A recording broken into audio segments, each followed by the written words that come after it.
I'd like to call this meeting to order. Welcome to the Assembly Committee on Legislative Operations and Elections. Would the Secretary please call the roll? Assemblyman DeLong. Present. Assemblywoman Dickman. Here. Assemblyman De Silva. Assemblywoman Gonzalez. Here. Assemblyman Hibbets.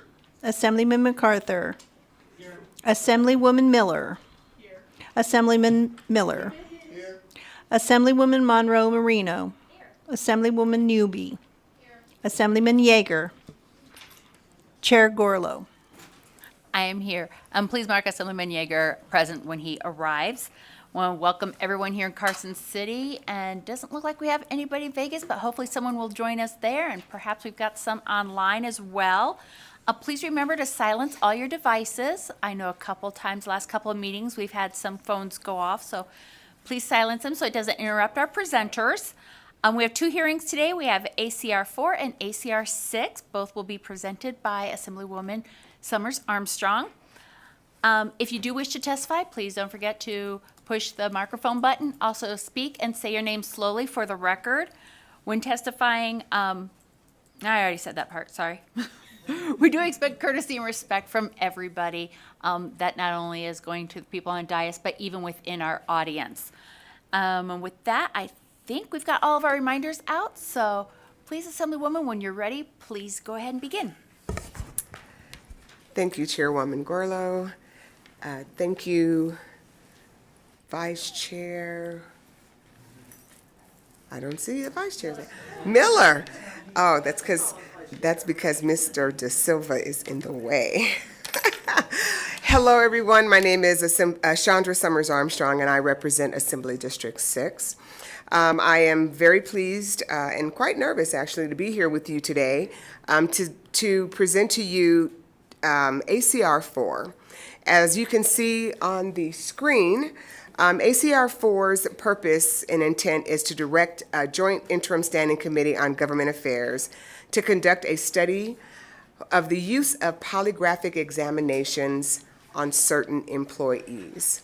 I am very happy also to have a dear friend and community activist, Hatar Hasibullah, who's the director of the American Civil Liberties Union of Nevada, our statewide office. Okay, I'm so nervous, I don't know why, but okay. Anyway, so here's the opening I want to talk to you about. We know that private employers are already barred from using lie detector tests on their potential employees. We know that these examinations' accuracy and neutrality have long been called into question. State and local government employers are currently exempt from this restriction. The purpose of this study is to determine whether state and local government employers should continue to utilize this pseudoscientific and possibly discriminatory technology to screen potential employees. So we'll start.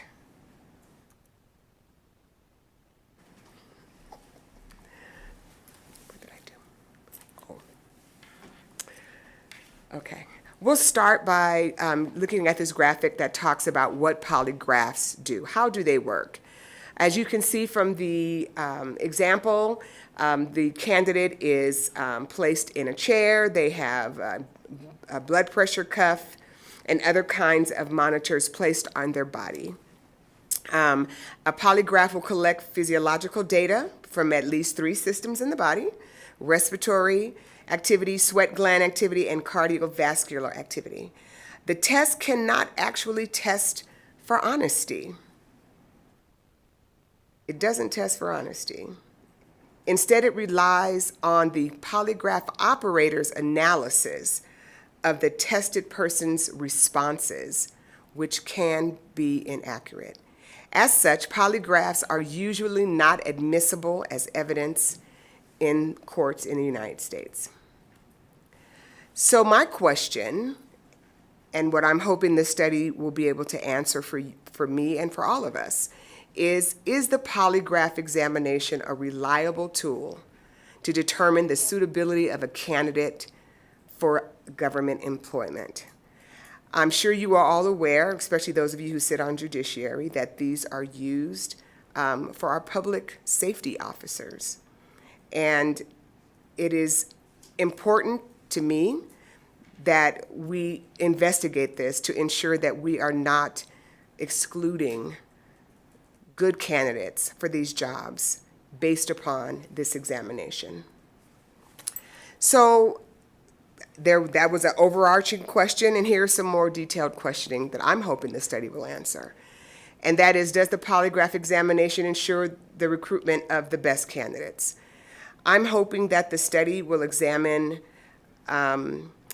applicants from public safety for the last 5 years, see who got hired, check their employment history if they've made it 3 to 5 years of employment, and look at their career progress to include whether or not there was discipline, whether they were retained, and if they were, was there mobility within the department, and was there mobility out of the department? The other question, kind of got stuck. Okay, the other question that I'm hoping the study will answer is whether or not the polygraph examination opens the door for bias in hiring practices.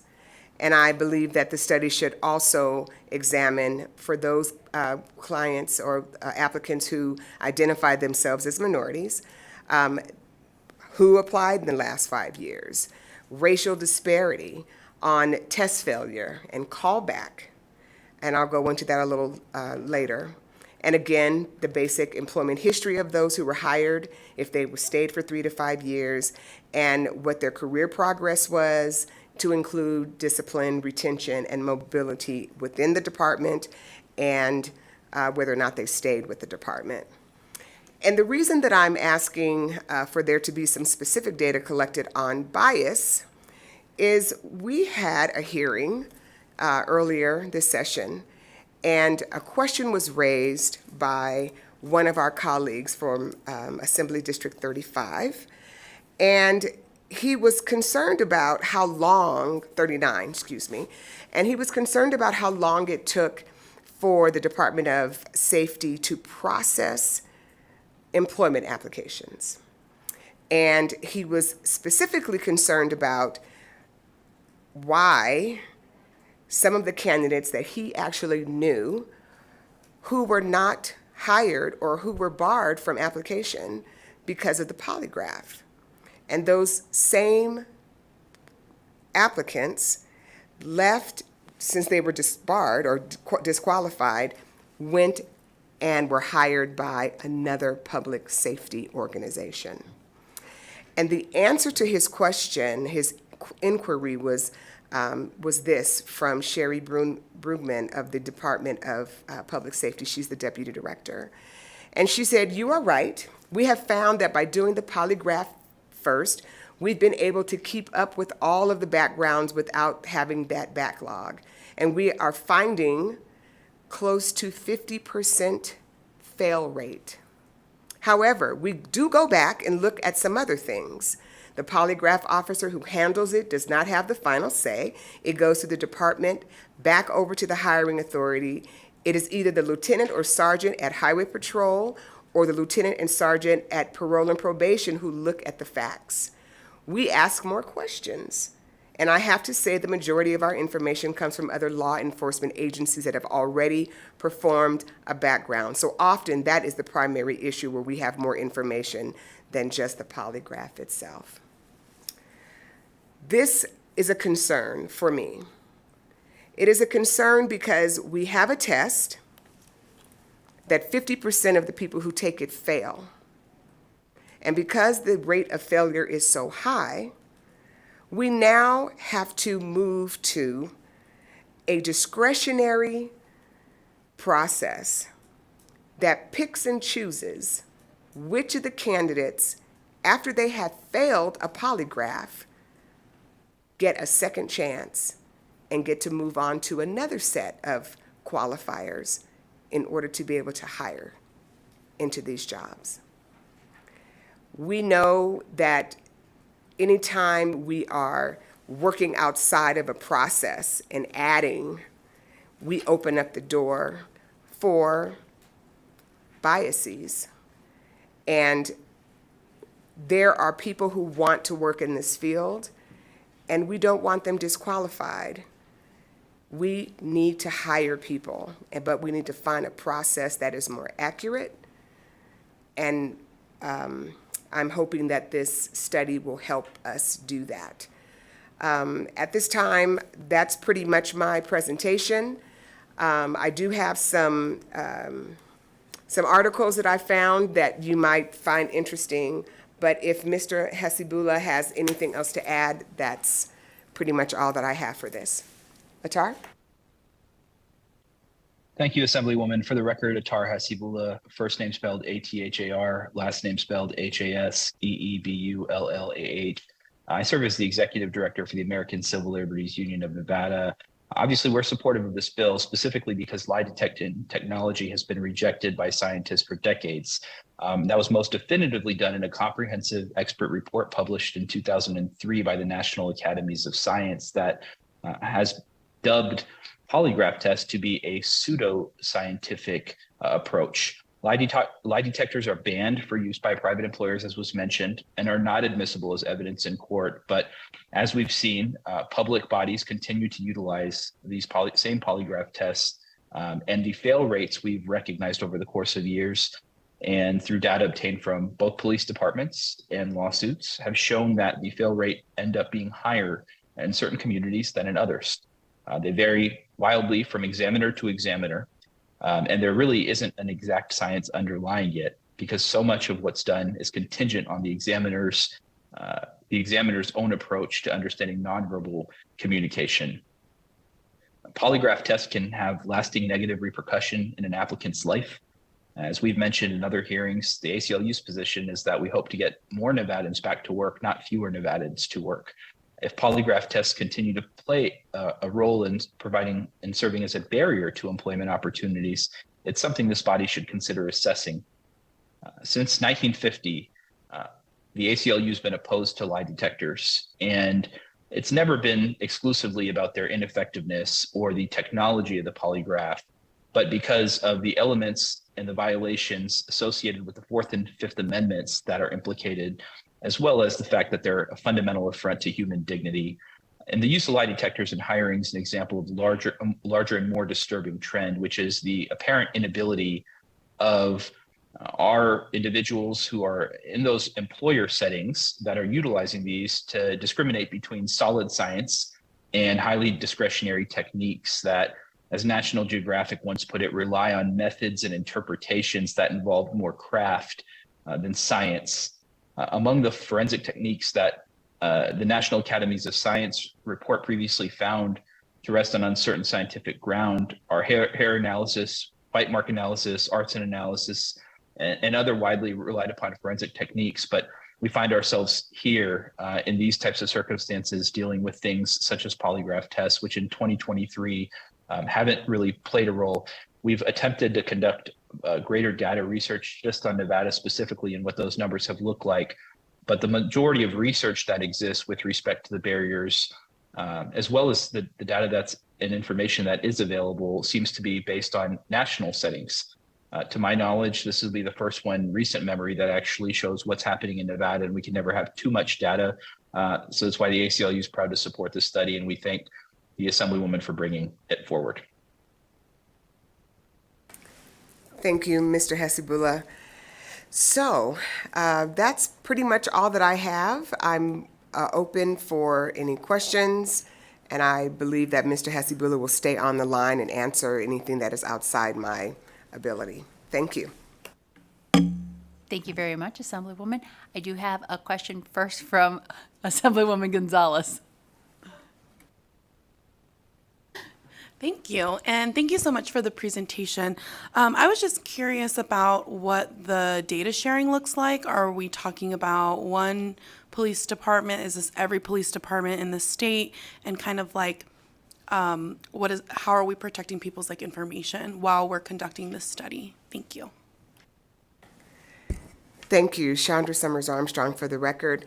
I think that would have to be determined by the study committee. I would hope that it would be, because this is folks' information from their applications, that it would be kept confidential.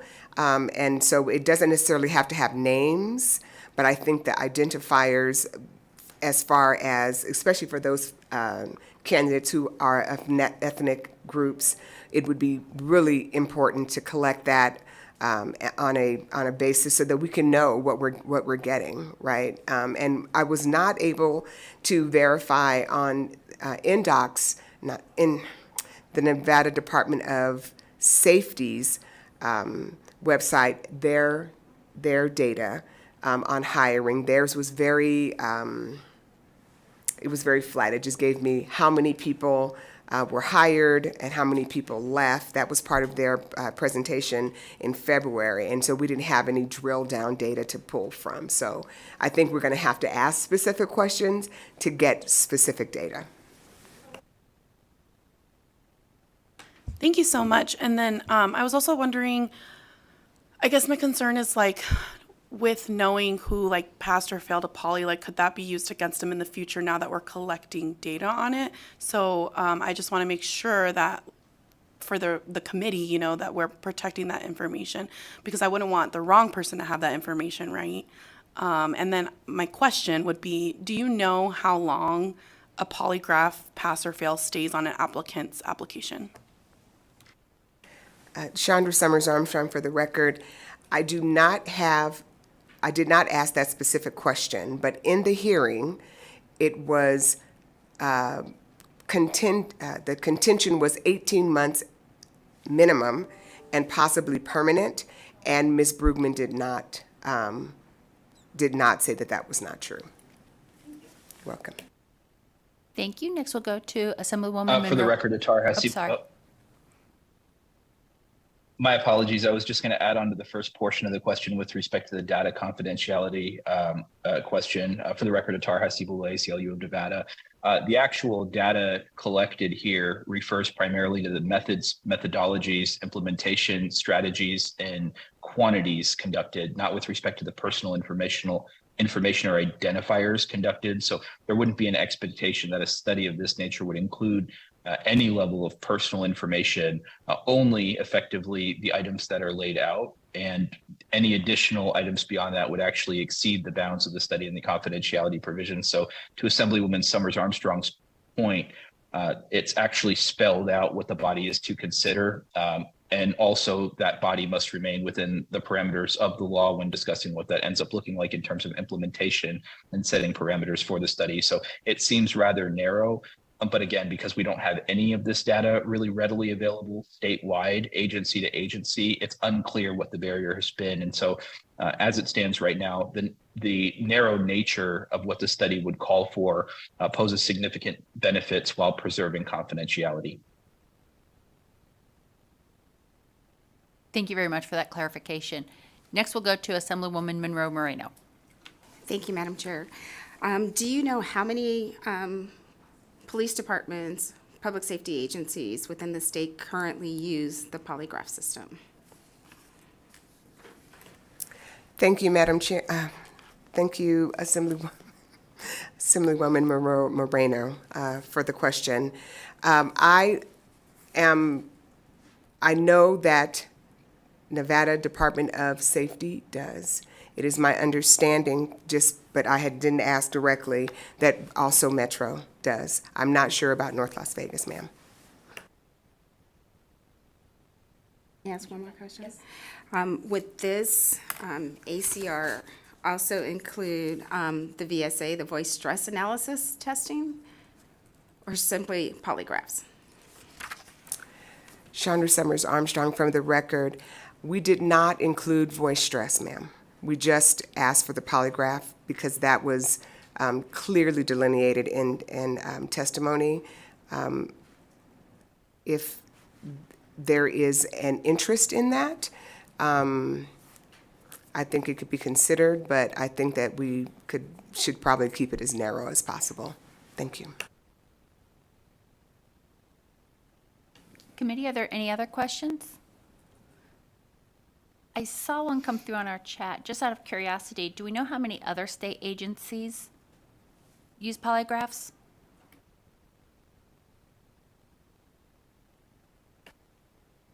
One moment, please. Within the state of Nevada, Chandra Summers Armstrong for the record, I am not 100% sure. I wanted to concentrate this strictly on public service, public safety, because I think that that's an area where we are seeing across the board that we are having a shortage in hiring and retention, and also where I think there's a real need for diversity and cultural competency. And so I'm hopeful that we can sort of start there and see where we're at, and if there's more, we can talk about it at a different time. Thank you. Thank you very much. Assemblyman Miller. Thank you, Chair. I just have, I think, a quick question. As it relates to the study, and I realize that there's going to be a committee that will probably determine the full scope of what they study, but do you foresee them incorporating a comparison with more accurate measures that could be, or tools that could be in place that are better determiners or more accurate in their results on what the goal, I guess, of a polygraph would have been? I think I'm going to phone a friend on this one. Mr. Hasibullah. Yeah, for the record, Atar Hasibullah, ACLU of Nevada, Assemblyman Miller, there is nothing to preclude that provision. Generally, the model of shifting away from polygraph tests has actually shifted away from the notion of arbitrary lines of questioning and examinations of nonverbal behavior, and instead focusing on whether or not there's a restriction in place through some other verifiable means. So in employment settings, what that's looked like in states that have gotten more people back to work and haven't had the same barriers would be focusing on, for instance, recent felony convictions or convictions for items that are tied to something specific. The use of polygraph tests inherently, because of their largely erroneous nature, as has been demonstrated throughout the years, has played a role in away from that process as a whole. But with respect to replacing it with something else, that is something potentially for the committee to decide, or for this body and the legislature to take up in the future. I think the most outstanding thing right now is that we just don't know the full length of barriers. Certainly the ACLU of Nevada has received complaints periodically of individuals not being able to pass a polygraph test, but it also remains unclear to, I believe, Assemblywoman Gonzalez's earlier point about length of time where it might remain in someone's background. Different bodies might collect that a little bit differently, and there doesn't appear to be uniformity with respect to that. The last thing we want to see is someone gets through every stage of an interview, is ready to go, and because their nonverbal communication might be different in terms of expression, they may have anxiety, they may simply just be nervous on the day, they might have a different affect than the examiner is used to dealing with. It leads to the preclusion of that ability to move forward. And so reliance on tools that are not empirically or scientifically accurate and are simply pseudoscientific generally tend to pose employment barriers, but we don't know the full length of this problem and the full extent of it within the state of Nevada, and we won't until this study is conducted. Thank you. Committee members, any other questions? Okay, seeing none, we'll move on to testimony and support. So is there anybody in Las Vegas who'd like to come to the table in support of, what is it, ACR 4? Okay, seeing none, there's nobody in Las Vegas. Broadcasting, is there anybody on the telephones that would like to call in on ACR 4? To testify in support of ACR 4, please press star 9 now to take your place in the queue.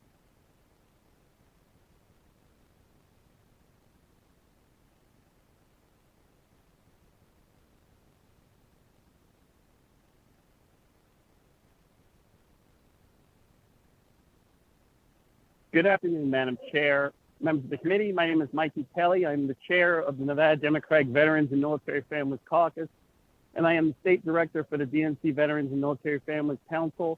and I'd like to testify in support of this resolution.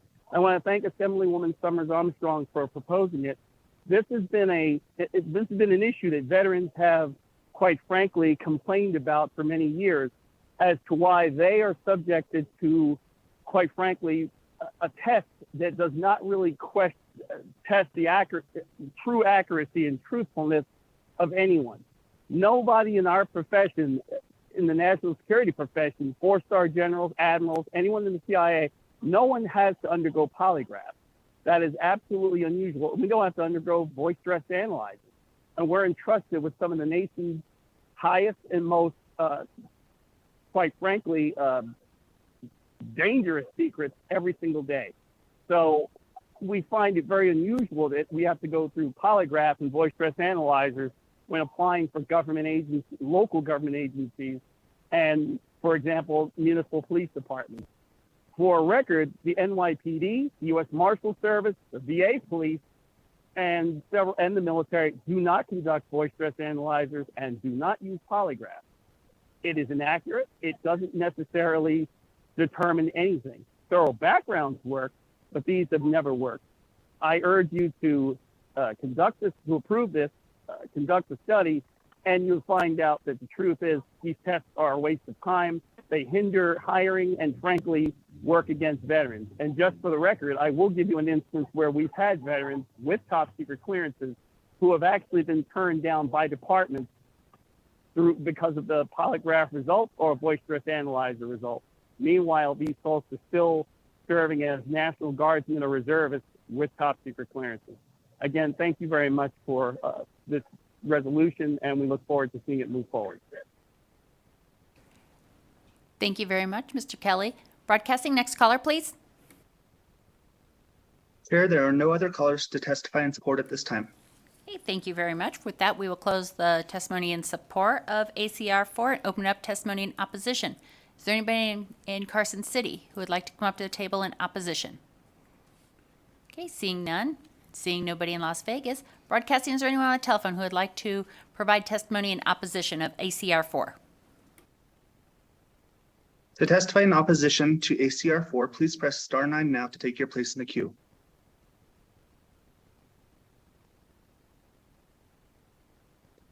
Chair, there are no callers to testify at this time. Okay, thank you very much. We will close testimony in opposition and open up testimony in neutral. Is there anyone in Carson City who would like to come to the table to testify in neutral? Seeing none. Nobody in Las Vegas. Broadcasting, is there anybody on telephone who would like to testify in neutral? To testify in neutral for ACR 4, please press star 9 now to take your place in the queue.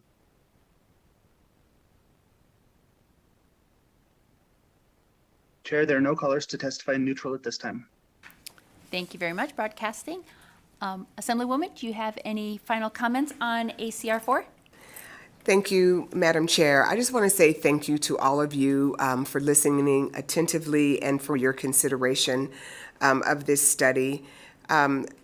We want the folks in Nevada to have an opportunity to work. For those folks who want to answer the call to be in public safety, no matter what they look like, no matter what their religious beliefs, no matter what their anything, if they want to work in public service and work and protect our community, we want them to have an opportunity and not be barred by these processes that really don't show us that they work. And so, again, I thank you. I thank you, Mr. Hasabula, for your time and coming in. And I'm grateful to be here. All right. Thank you very much, Assemblywoman. And with that, we will close the hearing on ACR 4, and we will open the hearing on ACR 6, also being presented by Assemblywoman Summers Armstrong. So you may begin when you are ready.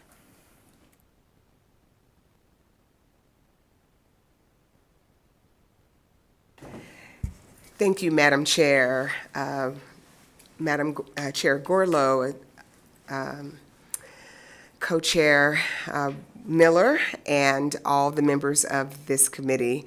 Again, my name is Chandra Summers Armstrong. I'm the Assembly Representative for Assembly District 6, and with me today is Liz Ortenberger of Safe Nest. Today, I'm presenting a second study, and it's on, directs the Joint Interim Committee on the Judiciary to conduct a study relating to battery, to which constitutes domestic violence. All right.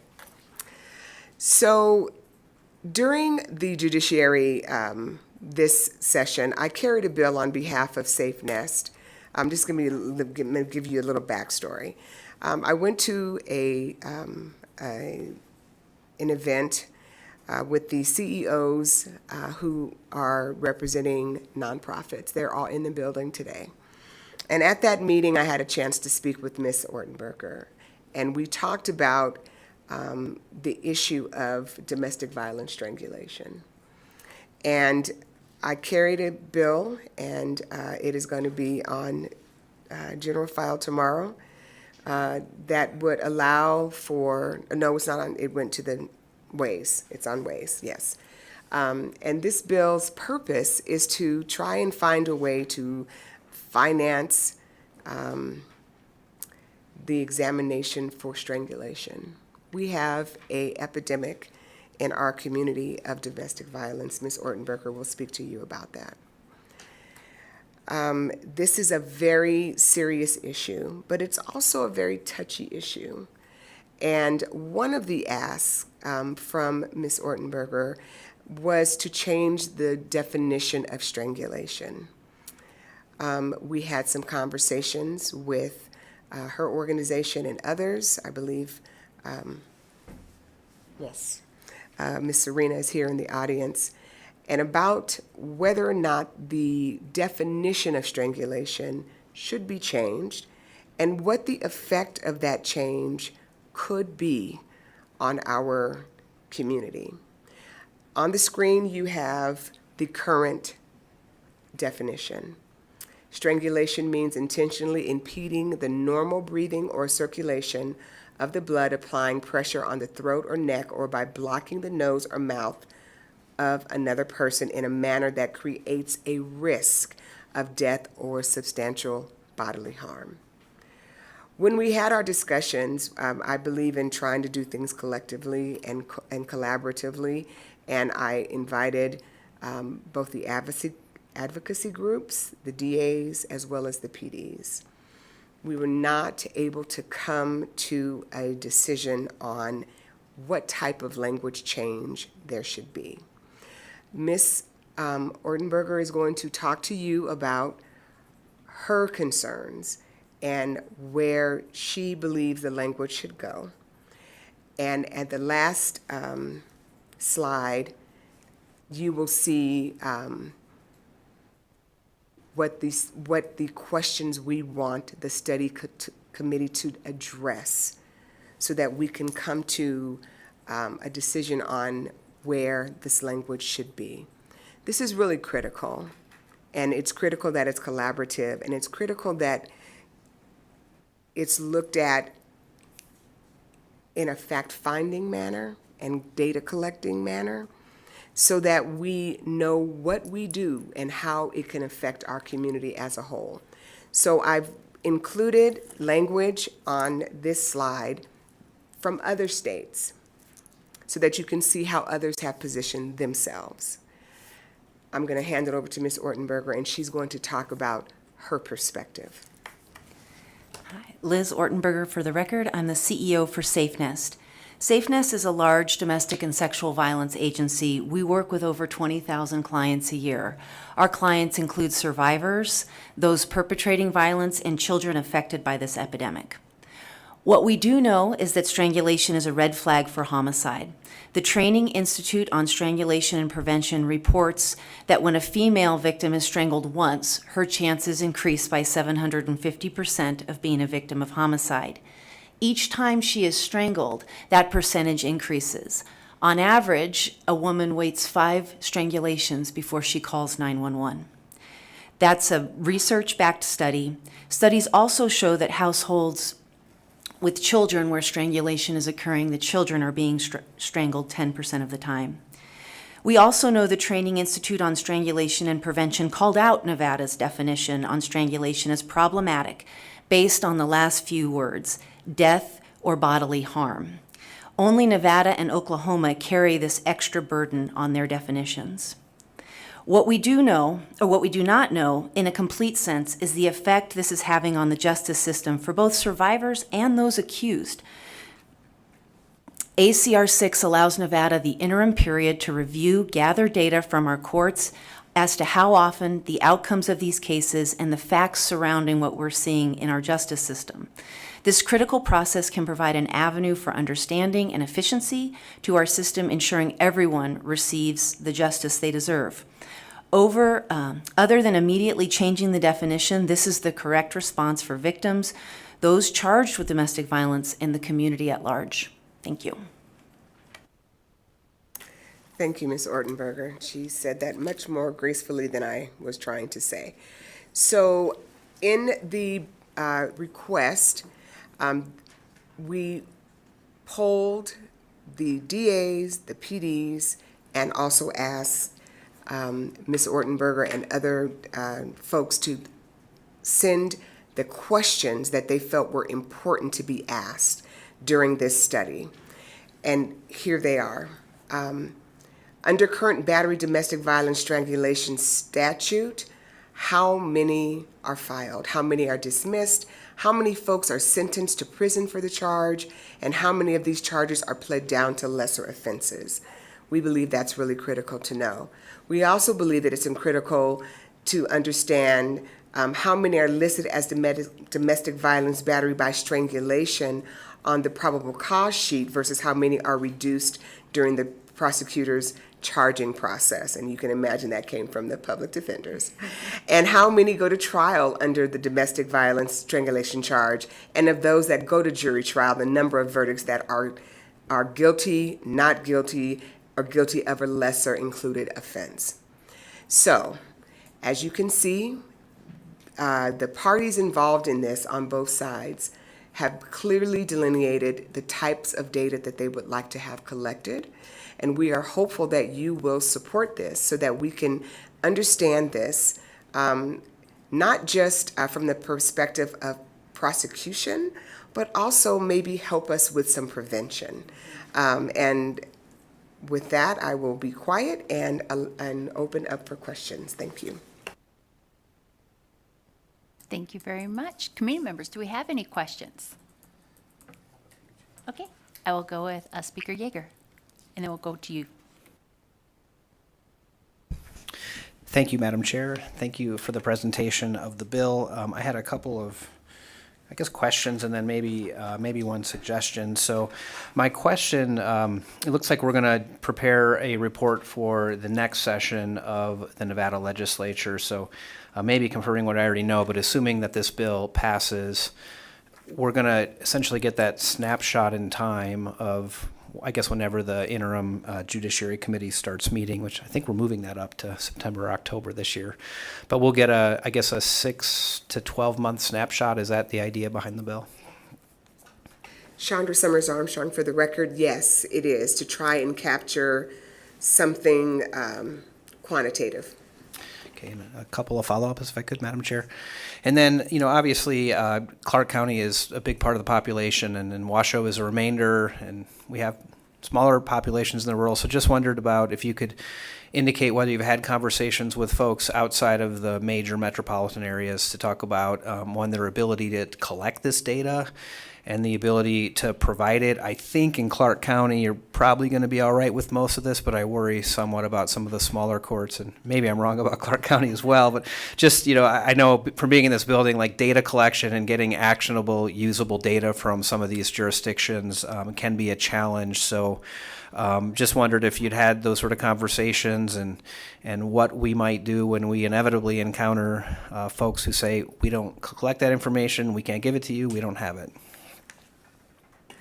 Chandra Summers Armstrong, for the record, when we asked for the input from Washoe, there was no indication that they thought that there could be a barrier to collecting the data, but we can dig deeper into that. Even if we can't, though, I think it would still be important to gather it where we can. If we can get the data from Clark or Washoe, even though it won't be completely comprehensive for the whole state, I think it'll give us a pretty good idea of what we're seeing in the larger metropolitan areas. Thank you. And just a couple more, if I could. Thanks, Madam Chair. One suggestion that I wanted to make in the data that's being collected, I think something that I think is missing would be charges that were declined, meaning someone is arrested, there's a police report generated, but ultimately the prosecutor decides not to file a charge. That may be a little harder to get because you're essentially going to have to rely on the prosecutors because that will never make it into the court system. But I think that would be a good addition if you're willing to do it. And then, another one that I think might be good that I didn't necessarily see in here would be when we're talking about these cases, are we talking about, intimate partners, or are we talking about siblings? I know we changed the definition with domestic violence, but I think it does still capture more than just marriage, dating. I think there are still some familial relationships. I would think there wouldn't be as much strangulation there, but I think it would be a good point to be able to see if we could collect that. We did change the definition, Liz Ortenberger for the record, we did change the definition not to include roommates, but if there is a power and control relationship in the sibling partnership, so if one sibling has guardianship, for example, or those types of things, that does fall under domestic violence, and your instinct is correct. The strangulation is often between, all indications show strangulation is often between intimate partners, not relational, but we can track the whole body. And then last one, if I could, I promise. I was trying to get the answer to this, and I just don't remember.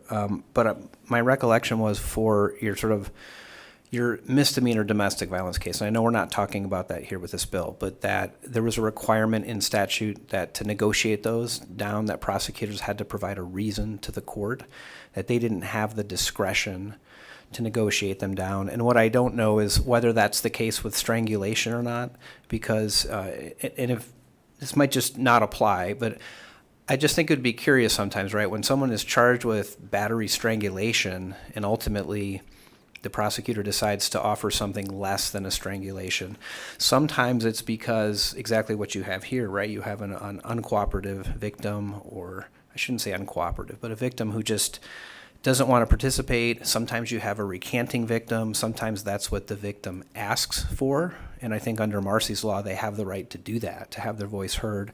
But I just wonder if there's some way to collect why cases get reduced beyond those things that are the obvious ones. And so I don't really have a question, I guess. I know this is really hard information to get because it's not like a computer system where someone just puts it in and we can run an algorithm. And obviously you're going to need prosecutors to cooperate with you here. But I just think for our edification in future sessions, the more information we could get about not just what's happening with strangulation out in the world, but what's actually happening in the court system. So I'll just leave it at that. I don't know that there was a question there, but thank you for the time, Madam Chair. Liz Ortenberger for the record. So what we do know is that in the strangulation circumstances and in parallel bills that we have going through, the exam piece, the no-cost examination, should really start to prohibit and provide a backbone to some of that information, because what we have right now is a lot of dismissals because there's no exam. But once that exam becomes more available, all of this should start to have a energy to it that allows us to get to the pathways. You're very welcome. We'll go to Assemblyman DeLong.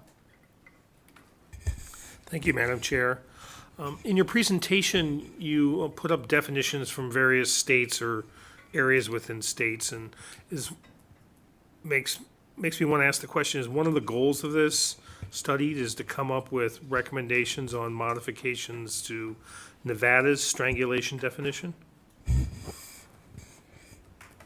Liz Ortenberger for the record, yes. That is the goal, to have a definition that meets the needs of both survivors and for those being accused.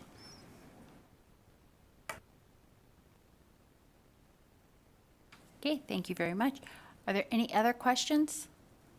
Okay, I had a quick question. It was about 2B.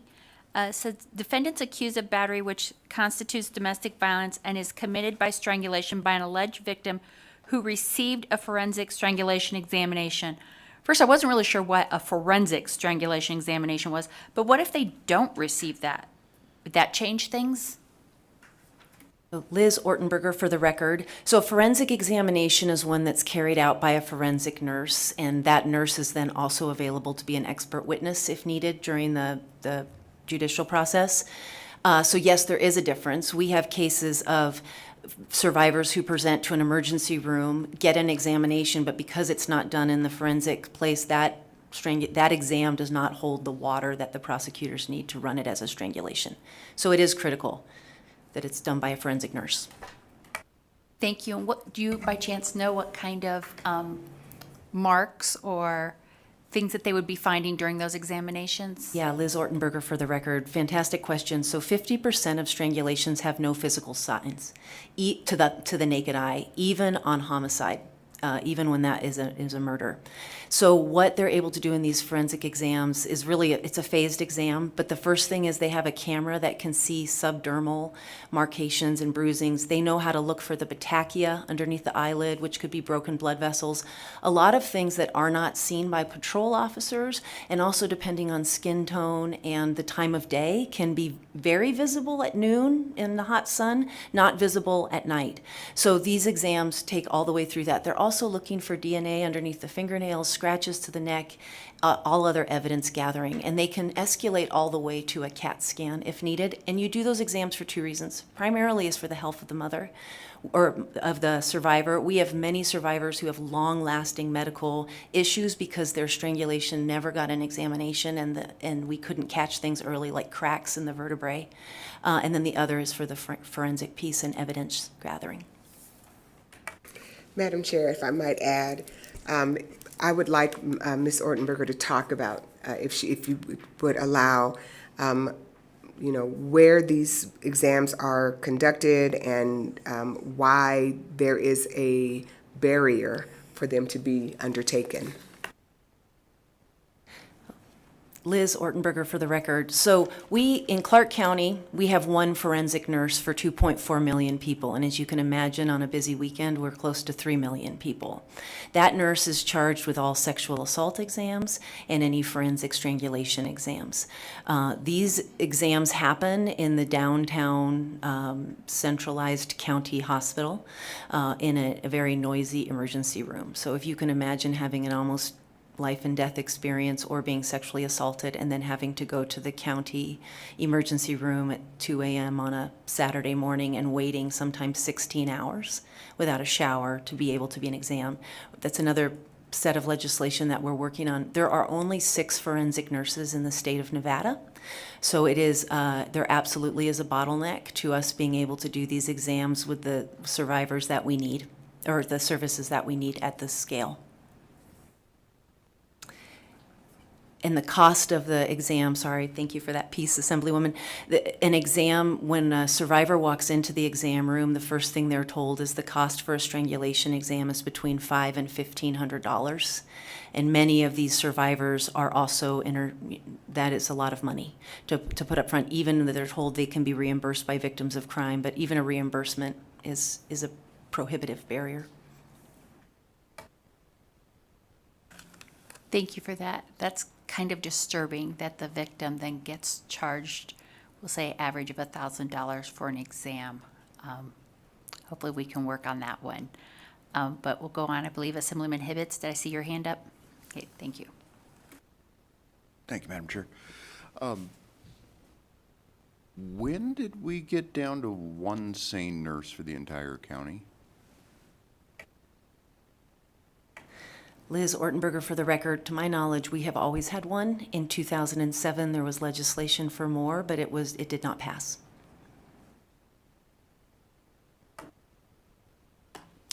Then who does the sane exams when she's on vacation? Liz Ortenberger for the record. My understanding is that she has a couple of folks that help her that are in training, but the long answer is that survivors wait. And sometimes 16, so you have 3 days to get an exam, so sometimes they're waiting that length of time. You're very welcome, and I would guess that if she takes an extended vacation, they don't get an exam at all. Another disturbing piece of information. I'll ask committee members, any other questions? Okay, I will just ask one more quick one. I know for me, when I hear strangulation, I think manual with hands. I assume that this also would go for any sort of objects as well. Liz Ortenberger for the record. Yes, so strangulation can be done with a foreign object as well, so it is not just manual. Well, thank you very much. I'll give one more call to committee members. Okay, seeing none, thank you very much. We will open up testimony then in support. So if you'd like to go ahead and take a seat, it looks like we've got some people coming up to the table and they will testify in support. Please remember to speak and spell your name slowly for the record, and you have 2 minutes. Please go begin when you're ready. Great, thank you. Good afternoon, Chair and members of the committee. For the record, my name is Serena Evans, SERENA-EVANS, and I'm the Policy Director at the Nevada Coalition to End Domestic and Sexual Violence. This proposed study is long overdue and necessary for increasing safety in the state.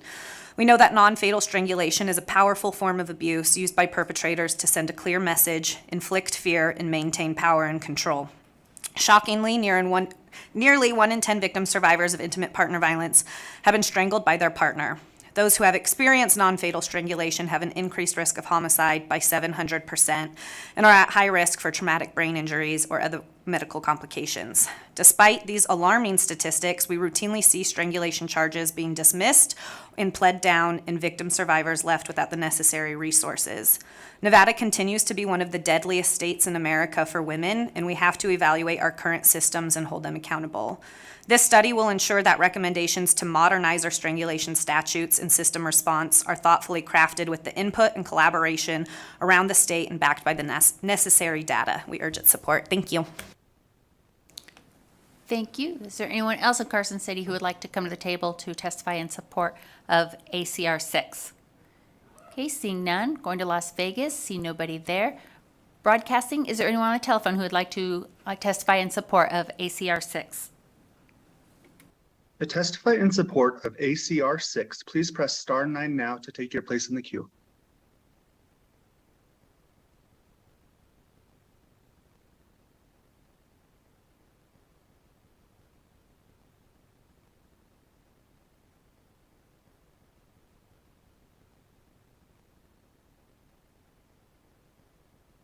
Caller with the last numbers 101, please press star 6 to unmute your phone.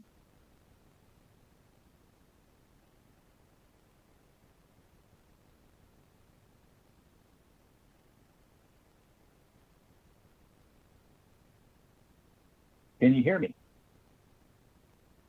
We can hear you. Go ahead. Good afternoon, Madam Chair and members of the committee, and thank you for allowing me to share my thoughts on ACR 6. My name is Rick Beatty.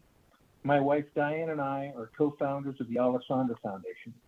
The Alessandra Foundation is a 501c3 nonprofit domestic violence organization formed in 2016. It is named to honor our daughter Alessandra Barlas, who was brutally murdered by her ex-dating partner on October 23, 2015 in San Jose, California. Alessandra's murderer attempted to kill a former dating partner in 2009 in Reno, Nevada. He spent approximately 2.5 years in jail for his attempted murder, evidently pled down to a battery. The victim survived the attack, thank God. Critical to these proceedings is the method he used to gain access to his first victim and Alessandra. Both had broken up with the murderer. Both were lured to a meeting to offer apologies as a false promise. Both were strangled and stabbed with a knife. Alessandra died from the very vicious act and was left in a downtown San Jose apartment for 3 days. ACR 6 addresses the critical need for accurate information in dealing with violent crime. Transparency of information to the general public and those public servants dealing with the outcomes of violent crimes is absolutely vital. Evil thrives in the darkness. There's no room for secrecy in a civil society concerning violent crimes. This resolution is a strong statement to addressing these issues and provides a path to shine a light on the issue of domestic and sexual violence. Evil cannot survive in the light. On behalf of my wife, Diane, our 4 surviving children, and the entire board of directors of the foundation, I humbly ask you to support this resolution and move it swiftly to action. Thank you all for your service to the people of Nevada. May God bless you and give you wisdom as you serve. Thank you very much for your testimony and sharing your story with us. Broadcasting, is there another caller? Chair, there are no other callers to testify at this time.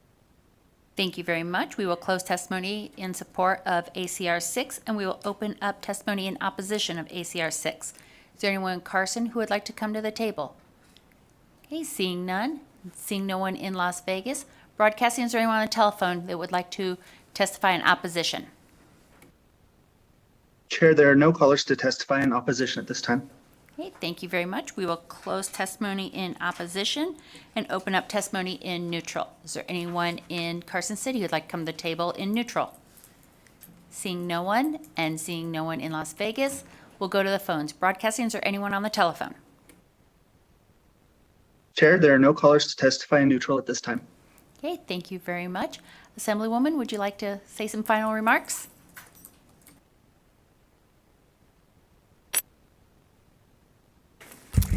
Again, Madam Chair, I just want to thank the committee again for your attention.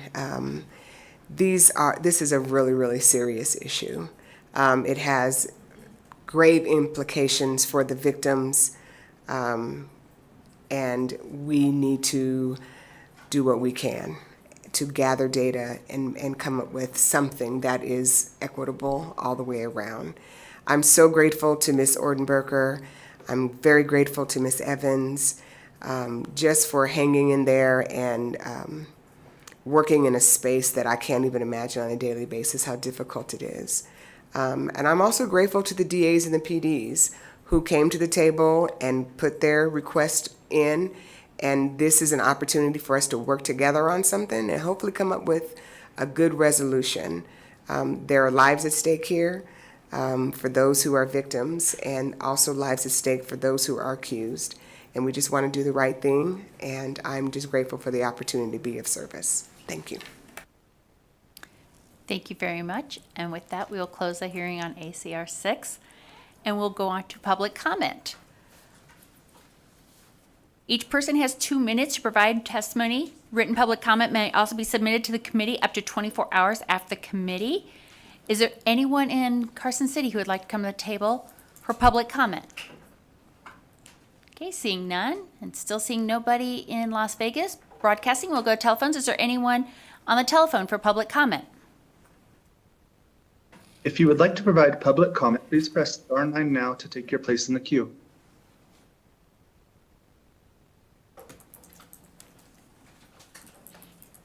Chair, there are no callers choosing to provide public comment at the time. Thank you very much. We will close public comment. Before we adjourn, committee members, are there any comments? Seeing none, I just want to take a moment and thank our staff for all their hard work. I do not thank them enough. So thank you, thank you, thank you for everything. It is my birthday, so go enjoy the evening, as I will enjoy my time at Ways and Means. So with that, we are adjourned. Happy birthday.